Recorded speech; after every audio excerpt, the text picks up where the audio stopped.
Act One of the Tragedy of Romeo and Juliet by William Shakespeare. The Prologue. Enter Chorus.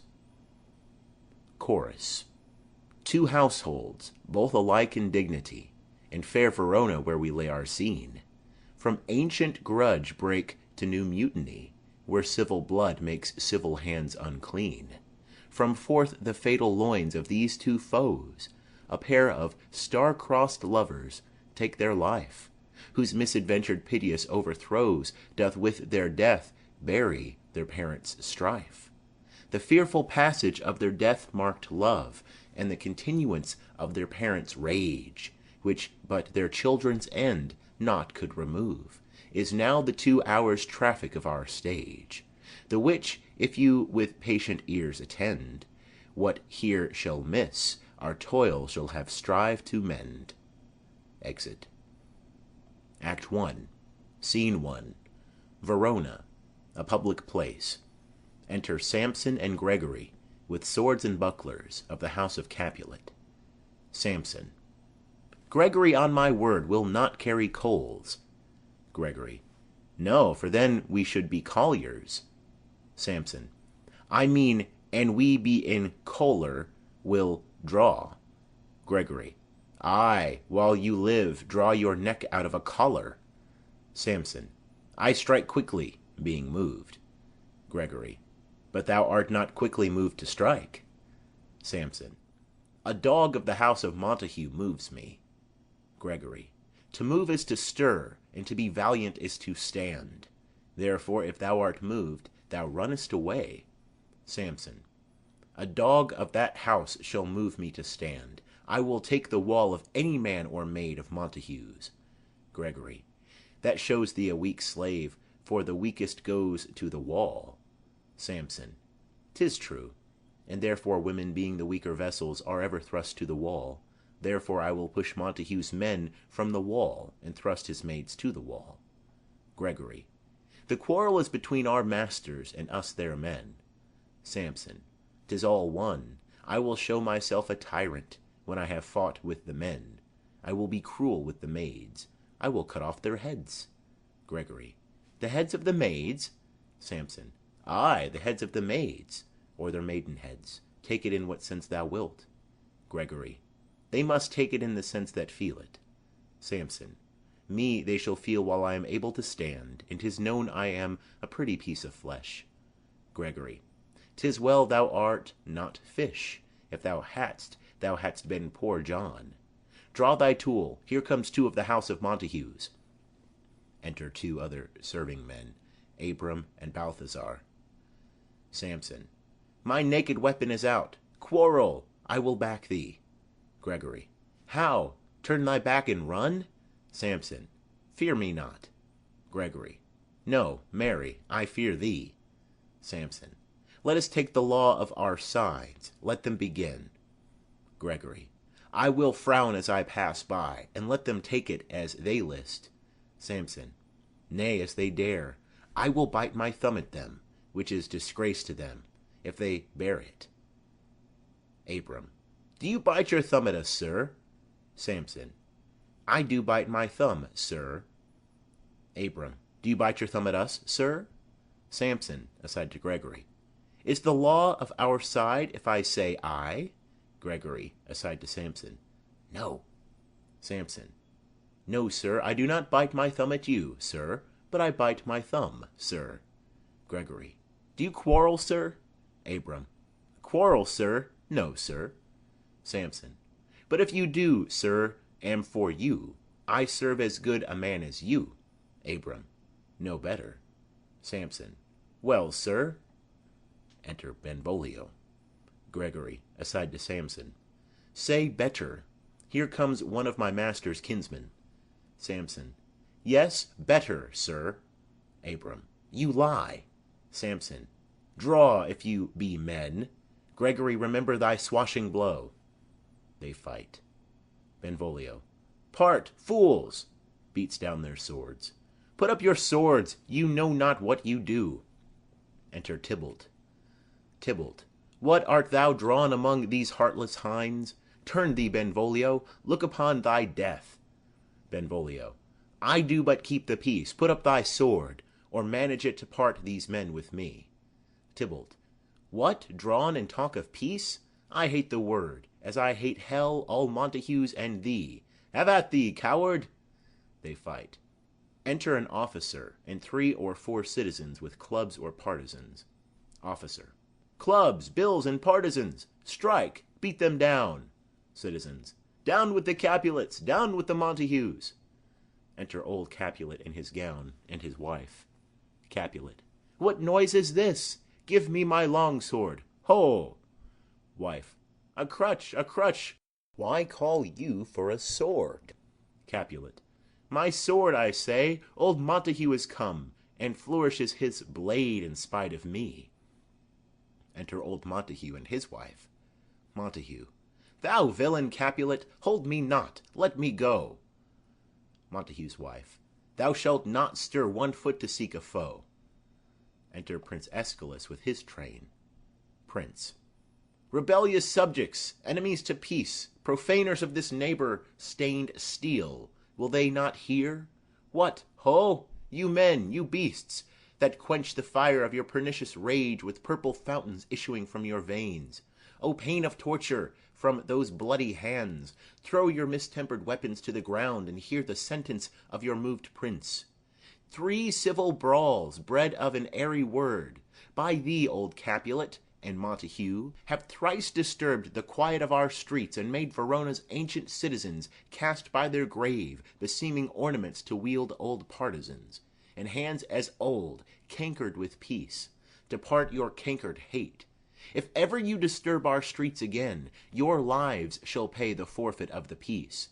For this time all the rest depart away. You, Capulet, shall go along with me, and Montague, come you this afternoon, to know our farther pleasure in this case. To old Freetown, our common judgment place. Once more, on pain of death, all men depart. Exeunt. All but Montague, his wife, and Benvolio. Montague. Who set this ancient quarrel new abroach? Speak, nephew, were you by when it began? Benvolio. Here were the servants of your adversary, and yours, close fighting ere I did approach. I drew to part them. In the instant came the fiery Tybalt with his sword prepared, which, as he breathed defiance to my ears, he swung about his head, and cut the winds, who, nothing hurt withal, hissed him in scorn, while we were interchanging thrusts and blows, came more, and fought on part and part, till the prince came, who parted either part. Montague's wife. Oh, where is Romeo? Saw you him to-day? Right glad I am he was not at this fray. Benvolio. Madam, an hour before the worshipped sun peered forth the golden window of the east, a troubled mind drave me to walk abroad, where underneath the grove of sycamore that westward rooteth from the city's side, so early walking did I see your son. Towards him I made, but he was ware of me, and stole into the covert of the wood. I, measuring his affections by my own, which then most sought were most might not be found, being one too many by my weary self, pursued my humour, not pursuing his, and gladly shunned who gladly fled from me. Montague. Many a morning hath he there been seen, with tears augmenting the fresh morning's dew, adding to clouds more clouds with his deep sighs. But all so soon as the all-cheering sun should in the farthest east bean to draw the shady curtains from Aurora's bed, away from light steals home my heavy son, and private in his chamber pens himself, shut up his windows, locks fair daylight, and makes himself an artificial night. Black and portentous must this humour prove, unless good counsel may the cause remove. Benvolio. My noble uncle, do you know the cause? Montague. I neither know it nor can learn of him. Benvolio. Have you importuned him by any means? Montague. Both by myself and many other friend, but he, his own affection's counsellor, is to himself, I will not say how true, but to himself so secret and so close, so far from sounding and discovery, as is the bud bit with an envious worm, ere he can spread his sweet leaves to the air, or dedicate his beauty to the sun. Could we but learn from whence his sorrows grow, we would as willingly give cure as know. Enter Romeo. Benvolio. See, where he comes! So please you step aside, I'll know his grievance, or be much denied. Montague. I would thou wert so happy by thy stay to hear true shrift. Come, madam, let's away. Exeunt. Montague and wife. Benvolio. Good morrow, cousin. Romeo. Is the day so young? Benvolio. But new struck 9. Romeo. Ay me, sad hours seem long. Was that my father that went hence so fast? Benvolio. It was. What sadness lengthens Romeo's hours? Romeo. Not having that which having makes them short. Benvolio. In love? Romeo. Out. Benvolio. Of love? Romeo. Out of her favour, where I am in love. Benvolio. Alas, that love, so gentle in his view, should be so tyrannous and rough in proof. Romeo. Alas, that love, whose view is muffled still, should without eyes see pathways to his will. Where shall we dine? O me, what fray was here? Yet tell me not, for I have heard it all. Here's much to do with hate, but more with love. Why then, O brawling love, O loving hate? O anything of nothing first create? O heavy lightness, serious vanity, misshapen chaos of well-seeming forms, feather of lead, bright smoke, cold fire, sick health, still waking sleep, that is not what it is, this love feel I, that feel no love in this. Dost thou not laugh? Benvolio.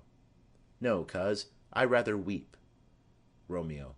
Good heart, at what? Benvolio. At thy good heart's oppression. Romeo. Why, such is love's transgression. Griefs of mine own lie heavy in my breast, which thou wilt propagate, to have it pressed with more of thine. This love that thou hast shown doth add more grief to much of mine own. Love is a smoke raised with the fume of sighs, being purged, a fire sparkling in lovers' eyes, being vexed, a sea nourished with lovers' tears. What is it else? A madness most discreet, a choking gall, and a preserving sweet. Farewell, my coz. Benvolio. Soft! I will go along, and if you leave me so, you do me wrong. Romeo. Tut! I have lost myself. I am not here. This is not Romeo. He's some other where. Benvolio. Tell me in sadness, who is that you love? Romeo. What? Shall I groan and tell thee? Benvolio. Groan? Why, no. But sadly tell me who. Romeo. Bid a sick man in sadness make his will. Ah, word ill urged to one that is so ill. In sadness, cousin, I do love a woman. Benvolio. I aimed so near when I supposed you loved. Romeo. A right good markman, and she's fair I love. Benvolio. A right fair mark, fair coz, is soonest hit. Romeo. Well, in that hit you miss. She'll not be hit with Cupid's arrow. She hath Dian's wit, and, in strong proof of chastity, well armed, from love's weak childish bow she lives unharmed. She will not stay the siege of loving terms, nor bide the encounter of assailing eyes, nor ope her lap to saint-seducing gold. Oh, she's rich in beauty, only poor that, when she dies, with beauty dies her store. Benvolio. Then she hath sworn that she will still live chaste? Romeo. She hath, and in that sparing makes huge waste. For beauty, starved with her severity, cuts beauty off from all posterity. She is too fair, too wise, wisely too fair, to merit bliss by making me despair. She hath forsworn to love, and in that vow do I live dead that live to tell it now. Benvolio. Be ruled by me. Forget to think of her. Romeo. Oh, teach me how I should forget to think. Benvolio. By giving liberty unto thine eyes. Examine other beauties. Romeo. 'Tis the way, to call hers exquisite. and question more. These happy masks that kiss fair ladies' brows, being black, puts us in mind they hide the fair. He that is strucken blind cannot forget the precious treasure of his eyesight lost. Show me a mistress that is passing fair. What doth her beauty serve but as a note where I may read who passed that passing fair? Farewell, thou canst not teach me to forget. Benvolio. I'll pay that doctrine, or else die in debt. Exeunt. Scene 2. A street. Enter Capulet, County Paris, and servant, the clown. Capulet. But Montague is bound as well as I, and penalty alike, and 'tis not hard, I think, for men so old as we to keep the peace. Paris. Of honourable reckoning are you both, and pity 'tis you lived at odds so long. But now, my lord, what say you to my suit? Capulet. But saying o'er what I have said before, my child is yet a stranger in the world. She hath not seen the change of 14 years. Let 2 more summers wither in their pride, ere we may think her ripe to be a bride. Paris. Younger than she are happy mothers made. Capulet. And too soon marred are those so early made. The earth hath swallowed all my hopes but she. She is the hopeful lady of my earth. But woo her, gentle Paris, get her heart. My will to her consent is but a part. And she agree within her scope of choice, lies my consent and fair according voice. This night I hold an old accustomed feast, whereto I have invited many a guest, such as I love, and you among the store. One more, most welcome, makes my number more. At my poor house look to behold this night, earth-treading stars that make dark heaven light. Such comfort as do lusty young men feel when well-apparelled April on the heel of limping winter treads. Even such delight among fresh female buds shall you this night inherit at my house. Hear all see, and like her most, whose merit most shall be, which, on more view of many, mine being one, may stand in number, though in reckoning none. Come, go with me. To servant, giving him a paper. Go, sirrah, trudge about, through fair Verona, find those persons out, whose names are written there, and to them say, my house, and welcome on their pleasure stay. Exeunt Capulet in Paris. Servant. Find them out whose names are written here? It is written that the shoemaker should meddle with his yard, and the tailor with his last, the fisher with his pencil, and the painter with his nets. But I am sent to find those persons whose names are here writ, and can never find what names the writing person hath here writ. I must to the learned in good time. Enter Benvolio and Romeo. Benvolio. Tut, man, one fire burns out another's burning. One pain is lessened by another's anguish. Turn giddy, and be hope by backward turning. One desperate grief cures with another's languish. Take thou some new infection to thy eye, and the rank poison of the old will die. Romeo. Your plantain leaf is excellent for that. Benvolio. For what, I pray thee? Romeo. For your broken shin. Benvolio. Why, Romeo, art thou mad? Romeo. Not mad, but bound more than a madman is. Shut up in prison, kept without my food, whipped and tormented and godden, good fellow. Servant. God gi godden, I pray, sir. Can you read? Romeo. Ay, mine own fortune in my misery. Servant. Perhaps you have learned it without book, but I pray, can you read anything you see? Romeo. Ay, if I know the letters and the language. Servant. Ye say honestly, rest you merry. Romeo. Stay, fellow, I can read. He reads. Signor Martino and his wife and daughters, County Anselmo and his beauteous sisters, the lady widow of Vitruvio, Signor Placiento and his lovely nieces, Mercutio and his brother Valentine, mine uncle Capulet, his wife and daughters, my fair niece Rosaline and Livia, Signor Valentio and his cousin Tybalt, Lucio and the lively Helena. Gives back the paper. A fair assembly. Whither should they come? Servant. Up. Romeo. Whither? Servant. To supper, to our house. Romeo. Whose house? Servant. My master's. Romeo. Indeed, I should have asked you that before. Servant. Now I'll tell you without asking. My master is the great rich Capulet, and if you be not of the house of Montagues, I pray come and crush a cup of wine. Rest you merry. Exit. Benvolio. At this same ancient feast of Capulets sups the fair Rosaline, whom thou so lovest, with all the admired beauties of Verona. Go thither, and with unattainted eye compare her face with some that I shall show, and I will make thee think thy swan a crow. Romeo. When the devout religion of mine eye maintains such falsehood, then turn tears to fires, and these, who often drowned, could never die. Transparent heretics, be burnt for liars. One fairer than my love? The all-seeing sun ne'er saw her match since first the world begun. Benvolio. Tut! You saw her fair, none else being by, herself poised with herself in either eye. But in that crystal scales let there be weighed your lady's love against some other maid, that I will show you shining at this feast, and she shall scant show well that now seems best. Romeo. I'll go along. No such sight to be shown, but to rejoice in splendor of my own. Exeunt. Scene 3. Capulet's house. Enter Capulet's wife and nurse. Wife. Nurse, where's my daughter? Call her forth to me. Nurse.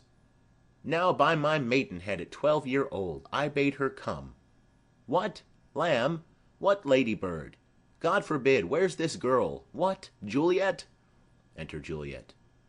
Juliet. How now? Who calls? Nurse. Your mother. Juliet. Madam, I am here. What is your will? Wife. This is the matter. Nurse, give leave a while. We must talk in secret. Nurse, come back again. I have remembered me. Thou's hear our counsel. Thou knowest my daughter's of a pretty age. Nurse. Faith, I can tell her age unto an hour. Wife. She's not 14. Nurse. I'll lay 14 of my teeth, and yet to my teen be it spoken. I have but 4. She is not 14. How long is it now to Lamistide? Wife. A fortnight and odd days.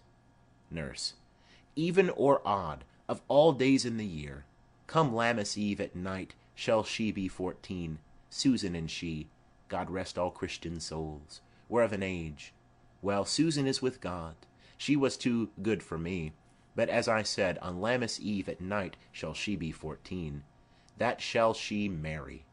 I remember it well. 'Tis since the earthquake, now 11 years, and she was weaned. I never shall forget it. Of all the days of the year, upon that day, for I had then laid wormwood to my dug, sitting in the sun under the dove-house wall. My lord and you were then at Mantua. Nay, I do bear a brain.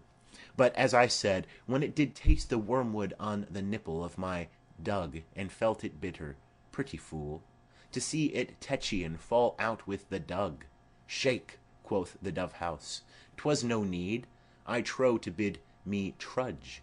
And since that time it is 11 years, for then she could stand high lone. Nay, by the rood, she could have run and waddled all about, for even the day before she broke her brow.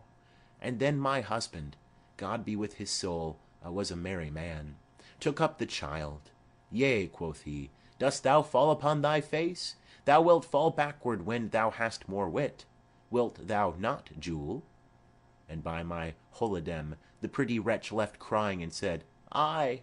To see now how a jest shall come about, I warrant, and I should live 1,000 years, I never should forget it.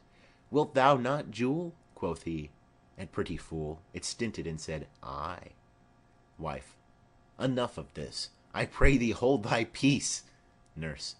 Yes, madam. Yet I cannot choose but laugh, to think it should leave crying and say, Ay. And yet, I warrant, it bad upon it brow, a bump as big as a young cockerel stone, a perilous knock, and it cried bitterly. Yea, quoth my husband, fall'st upon thy face? Thou wilt fall backward when thou comest to age. Wilt thou not, Jule? It stinted and said, Ay. Juliet. And stint thou too, I pray thee, nurse, say I. Nurse. Peace, I have done. God mark thee to his grace. Thou wast the prettiest babe that e'er I nursed, and I might live to see thee married once. I have my wish. Wife. Marry, that Mary is the very theme I came to talk of. Tell me, daughter Juliet, how stands your disposition to be married? Juliet. It is an honor that I dream not of. Nurse. An honor? Were not I thine only nurse, I would say thou hadst sucked wisdom from thy teat. Wife. Well, think of marriage now.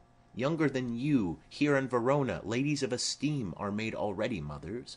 By my count, I was your mother much upon these years that you are now a maid. Thus, then, in brief, the valiant Paris seeks you for his love. Nurse. A man, young lady? Lady, such a man as all the world, why, he's a man of wax. Wife. Verona's summer hath not such a flower. Nurse. Nay, he's a flower, in faith a very flower. Wife. What say you? Can you love the gentleman? This night you shall behold him at our feast. Read o'er the volume of young Paris's face, and find delight writ there with beauty's pen. Examine every married lineament, and see how one another lends content. And what obscured in this fair volume lies, find written in the margent of his eyes. This precious book of love, this unbound lover, to beautify him only lacks a cover. The fish lives in the sea, and 'tis much pride for fair without the fair within to hide. That book in many's eyes doth share the glory, that in gold clasps locks and the golden story. So shall you share all that he doth possess, by having him making yourself no less. Nurse. No less? Nay, bigger. Women grow by men. Wife. Speak briefly. Can you like of Paris's love? Juliet. I'll look to like, if looking liking move, but no more deep will I indart mine eye than your consent gives strength to make it fly. Enter serving man. Serving man. Madam, the guests are come, supper served up.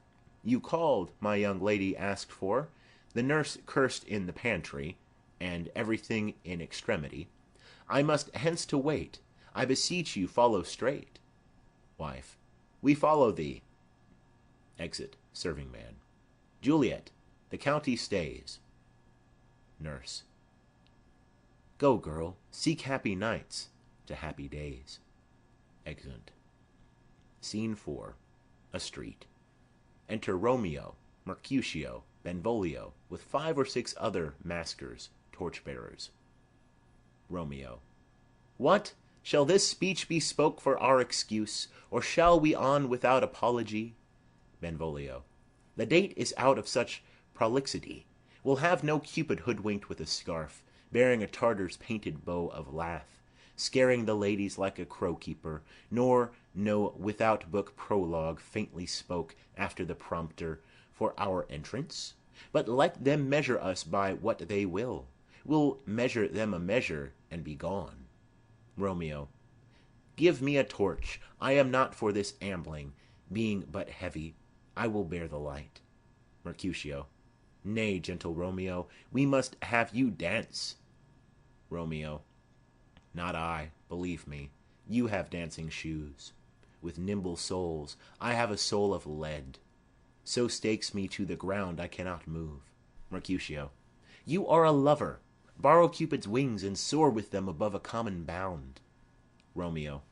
I am too sore and pierced with his shaft to soar with his light feathers, and so bound I cannot bound a pitch above dull woe. Under love's heavy burthen do I sink. Mercutio. And to sink in it, should you burthen love, too great oppression for a tender thing. Romeo. Is love a tender thing? It is too rough, too rude, too boisterous, and it pricks like thorn. Mercutio. If love be rough with you, be rough with love. Prick love for pricking, and you beat love down. Give me a case to put my visage in. A visor for a visor. What care I? What curious eye doth quote deformities? Here are the beetle brows shall blush for me. Benvolio. Come, knock and enter, and no sooner in, but every man betake him to his legs. Romeo. A torch for me. Let wantons light of heart tickle the senseless rushes with their heels, for I am proverbed with a grandsire phrase. I'll be a candle holder and look on. The game was ne'er so fair, and I am done. Mercutio. Tut, done's the mouse, the constable's own word. If thou art done, we'll draw thee from the mire of this Sir Reverence love, wherein thou stick'st up to the ears. Come, we burn daylight. Ho! Romeo. Nay, that's not so.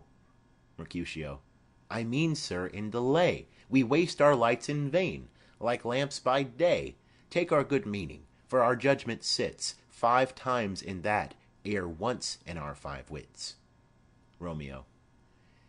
And we mean well in going to this mask, but 'tis no wit to go. Mercutio. Why, may one ask? Romeo. I dreamt a dream tonight. Mercutio. And so did I. Romeo. Well, what was yours?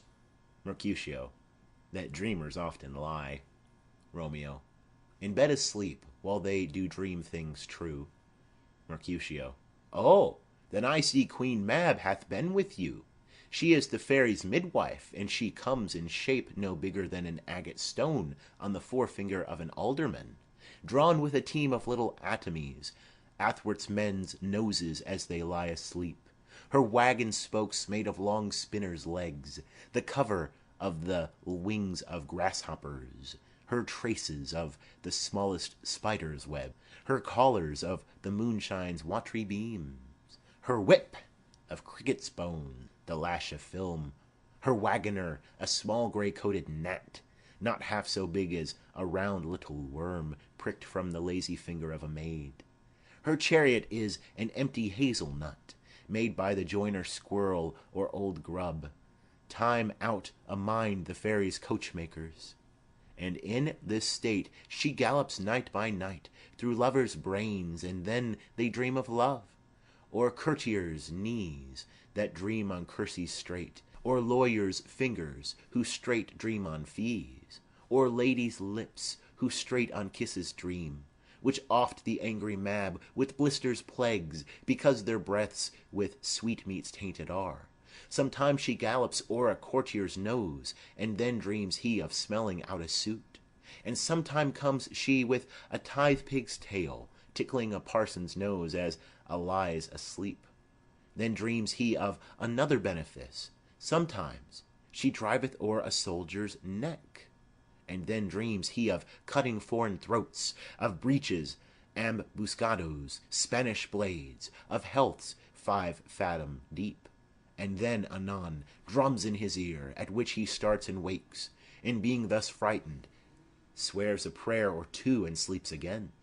This is that very Mab that plats the manes of horses in the night, and bakes the elf-locks in foul sluttish hairs, which once untangled much misfortune bodes. This is the hag, when maids lie on their backs, that presses them and learns them first to bear, making them women of good carriage. This is she. Romeo. Peace, peace, Mercutio, peace. Thou talk'st of nothing. Mercutio. True, I talk of dreams, which are the children of an idle brain, begot of nothing but vain fantasy, which is as thin of substance as the air, and more inconstant than the wind, who woos even now the frozen bosoms of the north, and, being angered, puffs away from thence, turning his face to the dew-dropping south. Benvolio. This wind you talk of blows us from ourselves. Supper is done, and we shall come too late. Romeo. I fear too early, for my mind misgives some consequence. Yet hanging in the stars shall bitterly begin his fearful date with this night's revels, and expire the term of a despised life, closed in my breast, by some vile forfeit of untimely death. But he that hath the steerage of my course direct my sail. On, lusty gentlemen. Benvolio. Strike drum. They march about the stage. Exeunt. Scene 5. Capulet's house. Serving men come forth with napkins. First Servant. Where's Podpan, that he helps not to take away? He shift a trencher, he scrape a trencher. Second Servant. When good manners shall lie all in one or two men's hands, and they unwashed too, 'tis a foul thing. First Servant. Away with the joined stools, remove the court cupboard, look to the plate. Good, thou, save me a piece of marchpane, and, as thou loves me, let the porter let in Susan Grindstone, and Nell, Anthony, and Potpan. Second Servant. Ay, boy, ready. First Servant. You are looked for and called for, asked for and sought for, in the great chamber. Third Servant. We cannot be here and there too. Cheerly, boys, be brisk a while, and the longer liver take all. Exeunt. Enter the maskers. Enter, with servants, Capulet, his wife, Juliet, Tybalt, and all the guests and gentlewomen to the maskers. Capulet. Welcome, gentlemen. Ladies that have their toes unplagued with corns will have a bout with you. Aha, my mistresses, which of you all will now deny to dance? She that makes dainty, she, I'll swear, hath corns. Am I come near ye now? Welcome, gentlemen. I have seen the day that I have worn a visor and could tell a whispering tale in a fair lady's ear, such as would please. 'Tis gone, 'tis gone, 'tis gone. You are welcome, gentlemen. Come, musicians, play. A hall, give room, and foot it, girls. Music plays, and they dance. More light, you knaves, and turn the tables up, and quench the fire, the room is grown too hot. Ah, sirrah, this unlooked-for sport comes well. Nay, sit, good cousin Capulet, for you and I are past our dancing days. How long is it now since last yourself and I were in a mask? Second Capulet. By Our Lady, 30 years. Capulet. What, man? 'Tis not so much, 'tis not so much. 'Tis since the nuptial of Lucentio. Come Pentecost as quickly as it will, some 25 years, and then we masked. Second Capulet. 'Tis more, 'tis more. His son is elder, sir. His son is 30. Capulet. Will you tell me that? His son was but a ward 2 years ago. Romeo to a serving man. What lady's that, which doth enrich the hand of yonder knight? Serving man. I know not, sir. Romeo. Oh, she doth teach the torches to burn bright. It seems she hangs upon the cheek of night like a rich jewel in an Ethiop's ear. Beauty too rich for use, for earth too dear. So shows a snowy dove trooping with crows, as yonder lady o'er her fellows shows. The measure done, I'll watch her place of stand, and, touching hers, make blessed my rude hand. Did my heart love till now? Forswear its sight, for I ne'er saw true beauty till this night. Tybalt. This, by his voice, should be a Montague. Fetch me my rapier, boy.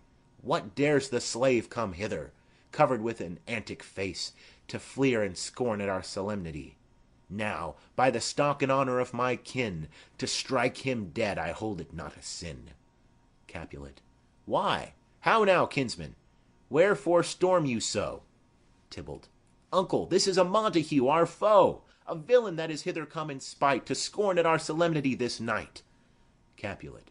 Young Romeo, is it? Tybalt. 'Tis he, that villain Romeo. Capulet. Content thee, gentle coz, let him alone. Bears him like a portly gentleman, and to say truth, Verona brags of him to be a virtuous and well-governed youth. I would not for the wealth of all this town here in my house do him disparagement, therefore be patient. Take no note of him, it is my will. The which, if thou respect, show a fair presence, and put off these frowns, an ill-beseeming semblance for a feast. Tybalt. It fits when such a villain is a guest. I'll not endure him. Capulet. He shall be endured. What, goodman boy? I say he shall. Go to. Am I the master here, or you? Go to. You'll not endure him. God shall mend my soul. You'll make a mutiny among my guests. You will set cock-a-hoop. You'll be the man. Tybalt. Why, uncle, 'tis a shame. Capulet. Go to, you are a saucy boy. Is it so indeed? This trick may chance to scathe you, I know what. You must contrary me. Marry, 'tis time. Well said, my hearts. You are a prince cox. Go, be quiet, or more light, more light. For shame, I'll make you quiet. What? Cheerly, my hearts. Tybalt. Patience perforce, with wilful choler meeting, makes my flesh tremble in their different greeting. I will withdraw, but this intrusion shall, no seeming sweet, convert to bitterest gall. Exit. Romeo. If I profane with my unworthiest hand this holy shrine, the gentle fine is this: my lips to blushing pilgrims ready stand to smooth that rough touch with a tender kiss. Juliet. Good pilgrim, you do wrong your hand too much, which mannerly devotion shows in this. For saints have hands that pilgrims' hands do touch, and palm to palm is holy palmer's kiss. Romeo. Have not saints lips, and holy palmers too? Juliet. Ay, pilgrim, lips that they must use in prayer. Romeo. O then, dear saint, let lips do what hands do. They pray, grant thou, lest faith turn to despair. Juliet. Saints do not move, though grant for prayer's sake. Romeo. Then move not while my prayer's effect I take. Thus from my lips by thine my sin is purged. Kisses her. Juliet. Then have my lips the sin that they have took. Romeo. Sin from my lips? O trespass sweetly urged, give me my sin again. Kisses her. Juliet. You kiss by the book. Nurse. Madam, your mother craves a word with you. Romeo. What is her mother? Nurse. Mary, bachelor, her mother is the lady of the house, and a good lady, and a wise and virtuous. I nursed her daughter that you talked withal. I tell you, he that can lay hold of her shall have the chinks. Romeo. Is she a Capulet? Oh, dear account! My life is my foe's debt. Benvolio. Away, be gone, the sport is at the best. Romeo. Ay, so I fear, the more is my unrest. Capulet. Nay, gentlemen, prepare not to be gone. We have a trifling foolish banquet towards. Is it e'en so? Why then, I thank you all. I thank you, honest gentlemen. Good night. More torches here. Exeunt maskers. Come on, then, let's to bed. Ah, sirrah, by my fay, it waxes late. All to my rest. Exeunt. All but Juliet and nurse. Juliet. Come hither, nurse. What is yon gentleman? Nurse. The son and heir of old Tiberio. Juliet. What's he that now is going out of door? Nurse. Marry, that I think be young Petruchio. Juliet. What's he that follows there, that would not dance? Nurse. I know not. Juliet. Go ask his name, if he be married. My grave is like to be my wedding bed. Nurse. His name is Romeo, and a Montague, the only son of your great enemy. Juliet. My only love, sprung from my only hate? Too early seen unknown, and known too late. Prodigious birth of love, it is to me that I must love a loathed enemy. Nurse. What's this? What's this? Juliet. A rhyme I learnt even now, of one I danced withal. One calls within, Juliet. Nurse. Anon, anon. Come, let's away. The strangers all are gone. Exeunt. End of Act 1.